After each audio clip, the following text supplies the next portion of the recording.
नमो नमो गुरुदेव जो साधु स्वरूपी देव।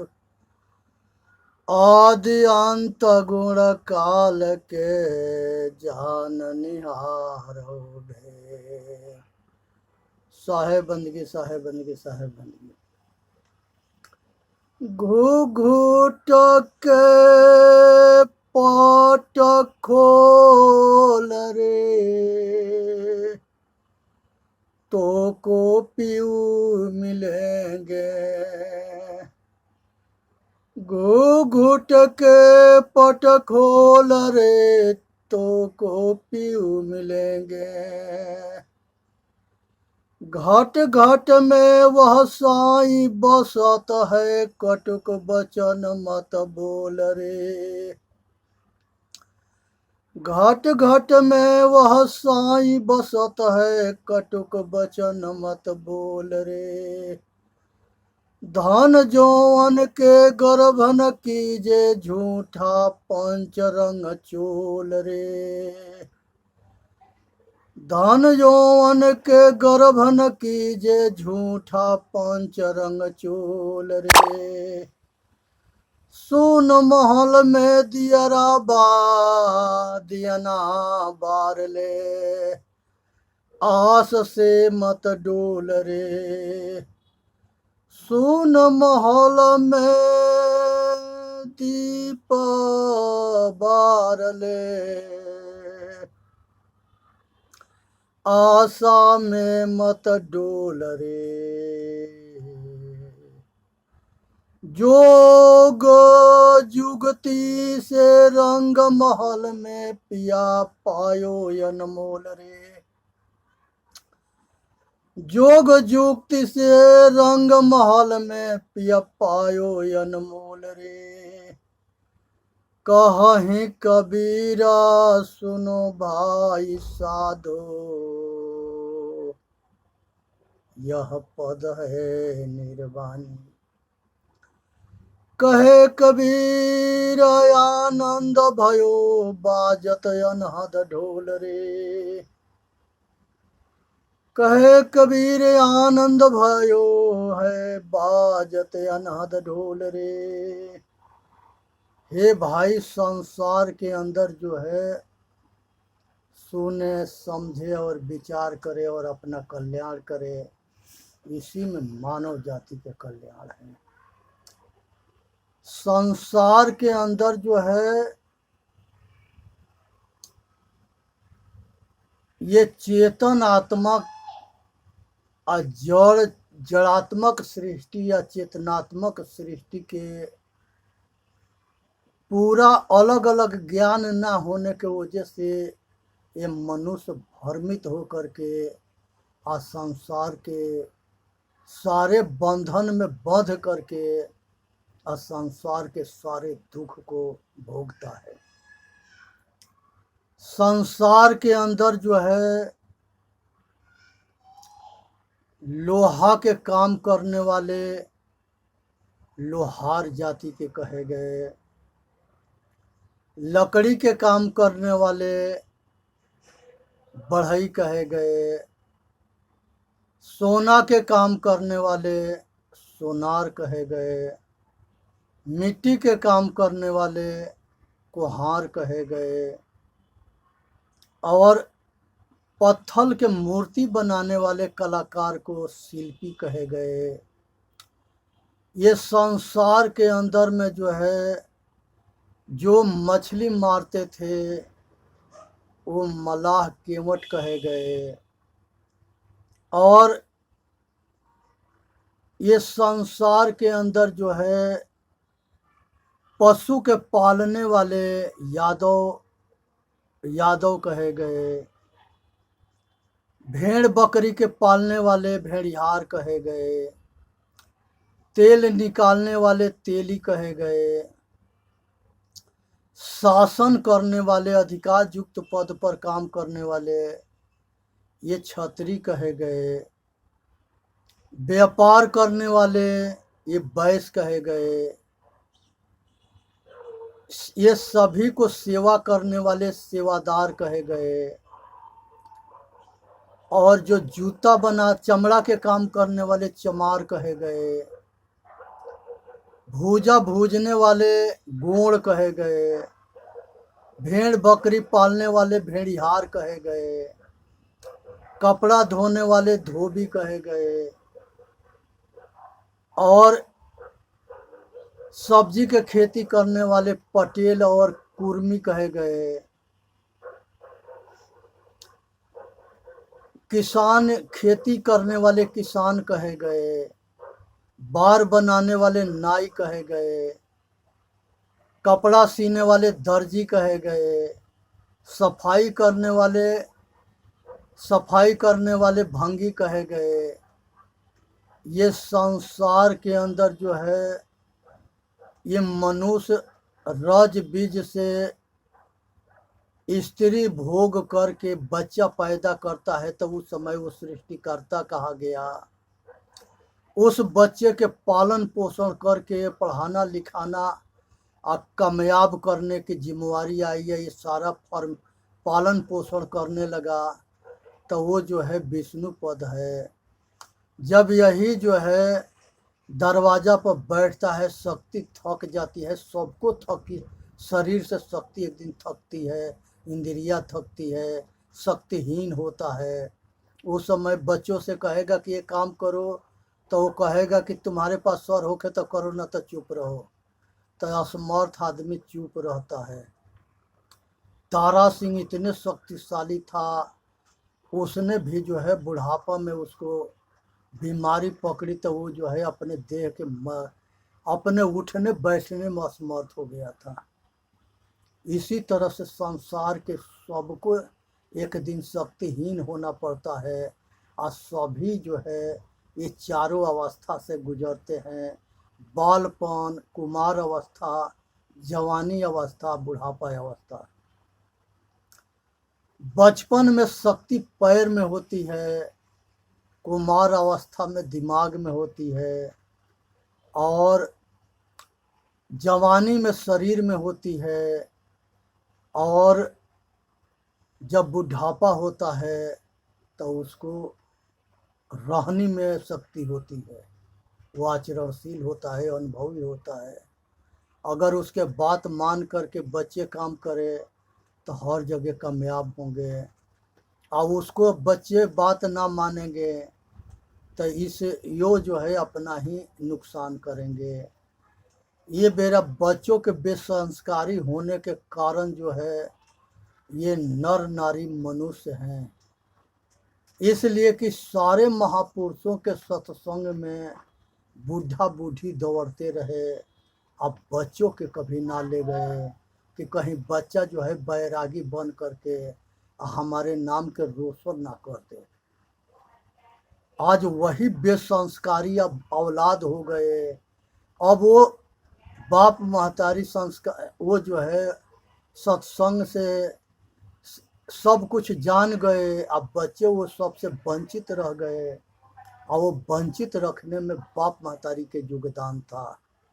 आज यही कारण है कि अगर बाप जो है बेटा के टाइट पर के कामयाब करना चाहता है तो औरत जो है ढाल बन करके रोक लेती है, और धीरे धीरे मन सरहंग और मन बहसू बना देती है। और एक दिन जब वो बाप के ना सुनेगा तो महतारी के सुनेगा। दोनों के जो है वो धजिया उड़ा देता है, न बात सुनता है, और संसार के सारे दुख के दर्शन करा देता है। अगर औरत जो है बच्चों के डांटती फटकारती कुछ बोलती है तो बाप जो है खारखाही में जो है जा करके जो है ढाल बन करके औरत के डांटने फटकारने लगता है, मारने लगता है। ये दोनों के कमी है। ये संस्कार में ये बच्चों के रहने के विषय में अगर माता पिता दोनों अगर कड़ा पर करके अनुशासित करके और उसको अच्छे मार्ग बताते हैं तो ना औरत पति के विरोध करे और ना पति जो है औरत के विरोध करे। दोनों मौन धारण करके अब बच्चों के कामयाब बनने दें। नहीं तो अगर बच्चा बेसंस्कारी हुआ तो तुमको जिंदगी आगे जो है नरक कर देगा, और अगर बच्चे संस्कारी होगा तो तुम्हारे जीवन बुढ़ापा के स्वर्ग कर देगा। अब ये तुम्हारे ऊपर है कि तुम अपना हित चाहते हो या कि अपना हित नहीं चाहते हो। संसार के अंदर जो है बहू आती है तो सास जो है बहू के जो है बेटी के जैसे मर्यादा नहीं देती। आज बेटी के जो है जैसे ना समझने के कारण जो है वो दरार पड़ने लगता है, फर्क पड़ने लगता है, और दो गुट बन जाता है। जब तक ले बेटी रहती है तब तक ले सास जो है कसर ना छोड़ती बहू के प्रति। आज जिस दिन बेटी चली जाती है और बेटा बहू के कब्जा में हो जाता है, वही दिन बहू भी सास के प्रति कोनो कसर ना छोड़ती। तो दोनों के समय एक दिन अच्छे बुरे दोनों आना है, इसलिए होश में रह करके आप बर्ताव करना जरूरी है। इसलिए सुनो, समझो, आप विचार करो, अपना कल्याण करो। एक सेठ के घर में जो है एक बहू आई, और वो बहू जो है ज्ञान मार्गी परिवार से थी, और जहाँ लड़का के परिवार था वो विश्वास मार्गी परिवार था। वो लड़की जो है जब आई तो उसकी सास कही कि हमारा घर के असूल है कि पहले मंदिर में भवानी के पूजा करके और तब जा कर के हम लोग, तब जा कर के वो बेटी घर में प्रवेश करती है। सास जो है ढोल और बाजा नगाड़ा के साथ जो है बहुत धूमधाम से दुल्हा दुल्हन के मंदिर में ले गई। ले जाने के बाद उसके बैल था, वो बैल देख करके अब बहू कही कि माता हम नहीं जाएंगे, ये बैल हमको मार देगा। आगे उसके भवानी के गेट पर दो सिर बने थे, और इधर बैल के विषय में सास कही कि तू कैसे पागल घर से आई है, अब पागल है, ये कहीं पत्थर के बैल किसी को मारता है। आगे शेर दो थे गेट पर, वो शेर देख करके कहे कि माता हम ना जाएंगे, ना तो ये शेर हमको खा जाएंगे। कहे कि कैसे पागल घर के आप पागल औरत है, ये पत्थर के हैं, ये कभी खाएंगे नहीं खाएंगे। अब उसके बाद अंदर जो है मूर्ति के पास गई भवानी के, कहे कि ये तीनों लोक के स्वामी है, और यही जो है पैदा करती है, पालन करती है, और सबको जो है संहार करती है। यही भवानी संसार के किस्मत है, ये सब सपना पूरा करती है, सब कुछ देती है। बहू कहे कि माता वो सांड उतने बलशाली था, वो कुछ न किया पत्थर के। ये शेर दोनों गेट साइड में थे, ये कुछ न किया।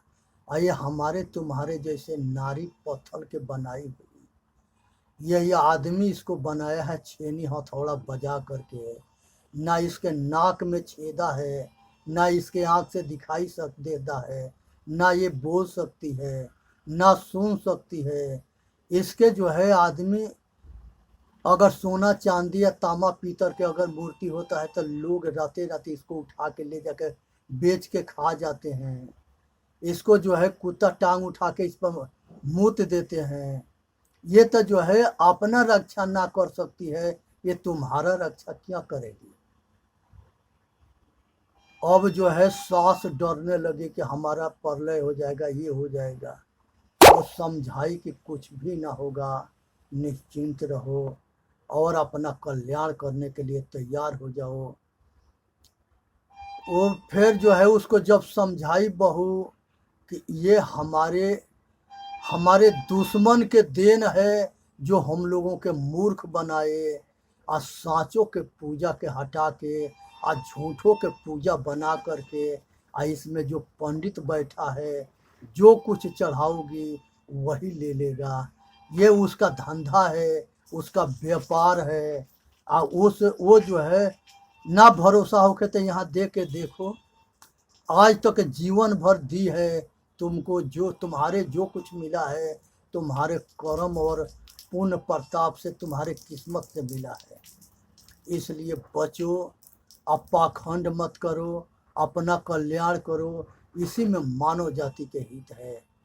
इसलिए जो है संसार के जितने धंधा है, हिंदू है, मुसलमान है, सिख है, ईसाई है, पारसी है, यहूदी है, बौद्ध है, जैन है, कबीरपंथी है, ये जो है जितने महापुरुष हुए सभी के संप्रदाय में, मत मजहब में, धर्म में, समाज में अज्ञानी और ज्ञानी दोनों हुए, विश्वास मार्गी और जो है ज्ञान मार्गी, ये दोनों हुए।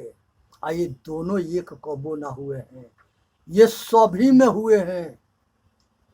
बुद्ध संप्रदाय आज भी जो है कबीरपंथी में आधा जो है वो ज्ञान मार्गी है, आधा से ज़्यादा विश्वास मार्गी है, सभी में है।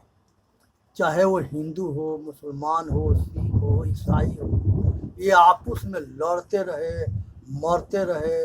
अल्लाह ये जो है भगवान के, खुदा के, गॉड के, ईश्वर के, परमेश्वर के दोनों के बांटते रहे और उसी के आधार बना करके अपना स्वार्थ और मतलब में आ करके अपना धंधा चलाते रहे। इसलिए जो है ये संसार के पाखंडियों से बचे।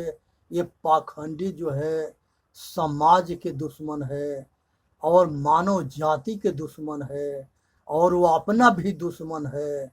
वो अपना भी लोक परलोक खराब कर लेता है और संसार के जीते जी सारे दुख भोगता है और मरने के बाद सारा दुख भोगता है। अपना लोक परलोक खराब करके ये दुनिया से चला जाता है। ये मनुष्य के दुर्भाग्य है कि मनुष्य के अंदर जो चेतन आत्मा है, ये शरीर के चलाने वाला है और शरीर जड़ है। इसी तरह से माटी, पानी, अग्नि, हवा, आकाश, ये पांचों जड़ है।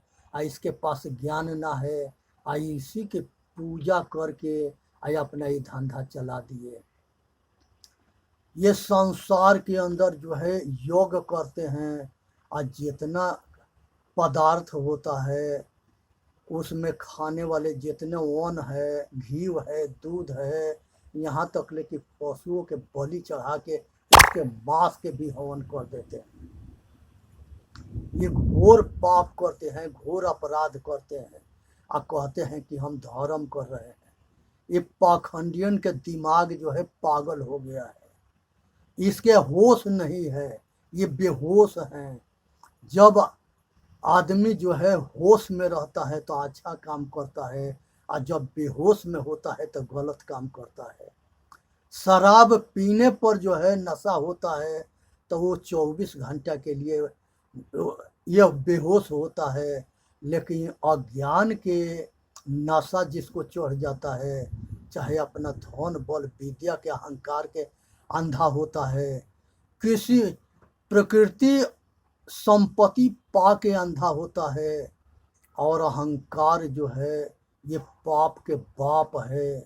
अब मोह माया में जो है मनुष्य जो है सारे हद पार करता है। इसलिए इससे बचनी है और संसार में पाखंड से बचना है। जिंदा देवता को जानना है, मुर्दा को नहीं जानना है। जिंदा देवता जो है खाता है, पीता है, देखता है, बोलता है, सुनता है और समझता है और वो अपना कल्याण करता है। अब मुर्दा जो है आँख रहते हुए उसको दिखाई नहीं देता, कान रहते हुए उसको सुनाई नहीं देता, जबान रहते हुए वो सत असत के निर्णय नहीं करता, और वो जीभ से ऐसा देखता है जो उसके दृष्टि जो है उसी के जो है बंधन के कारण बनता है। ऐसा सुनता है, शब्द में आसक्त होता है कि वो शब्द उसके जो है बंधन के कारण बनता है। ऐसा खाता है, स्वाद में पागल होता है कि अपने तन मन को रोगी बना लेता है। और उसी तरह से ऐसे स्पर्श स्त्री भोग करता है, उसको ये पता ना है कि ये स्त्री जो है ये अपने एक अंग से हमको निकाली है, और उसी उसी के हम उसी उसी अंग के पीछे हम पागल होके अंधा हो करके आया, अपना पूरी जिंदगी उसी में घुसने के लिए तैयारी कर लिए। बचो, मरो मत। ये वो आग है, तुमको जैसे वो पाल पैदा करी है, वैसे ही तुमको भस्म भी कर देगी, भस्म कर देगी। इसलिए जितने उससे दूर रहोगे काम से, उतना ही जो है सुरक्षित रहोगे। ये मन जो है, मौ से माता होती है, आ, नौ से नारी होती है। ये माता और नारी तुम्हारे जिंदगी भर तुमको जो है बंदर के जैसे नचाती है। आज जो बुद्धिजीवी होते हैं इनसे पिंड छुड़ा के भाग जाते हैं।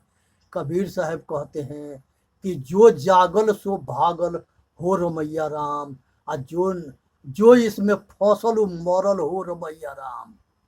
तो अब इसको जानो कि यही माया है, इसी के कामना वासना के चक्कर में तुम अंधा हुआ है, और अंधा हुआ है, आसक्त हुआ है, अब पागल हुआ है, इसमें आनंद माजा खोजते हो। आनंद माजा जो है बाहर नहीं है, अंदर है। पुण्य कर्म के कमाई करोगे तो स्वर्गीय सुख पाओगे। जब तुम्हारा पुण्य क्षीण हो जाएगा तब फिर नरक में आ जाओगे। उसी तरह से जो पाप के कमाई करोगे तो उसी में जो है अंडज पिंडज उखमज ये तीनों खानी में भ्रमण करोगे, कीड़ा मकोड़ा बनेगे, पशु बनोगे, पक्षी बनोगे, जल के कीड़ा बनोगे, जमीन के कीड़ा बनोगे, इसी में घूमते अनादिकाल से आ रहे हो। अब मनुष्य के शरीर एक बार मिला है तो होश में आ जाओ, आज जोश के जो है खत्म करो, आज अपना कल्याण करो। इसी में मानव जाति के हित है। आज संसार के सारे महापुरुष चिल्लाते रहे, वो पागल ना हुए थे, लेकिन ये आदमी उनको पागल बना दिया। कहते हैं कि ये बूढ़ा के दिमाग, ये पागल हो गया है, बूढ़ा के दिमाग काम ना करता है। अब ये नहीं सोचता है कि उसका दिमाग काम ना करता है, जब उसको प्रकृति ठिकाने लगाएगी तब वो होश में आएगा, और तब रोएगा, गाएगा, पछताएगा, कोई बचौनिहार ना होगा। इसीलिए चेतन जीव दुख मुक्त चैनल पर आके अपना कल्याण करो। बोलो सतगुरुदेव की जय। साहेब बंदगी, साहेब बंदगी।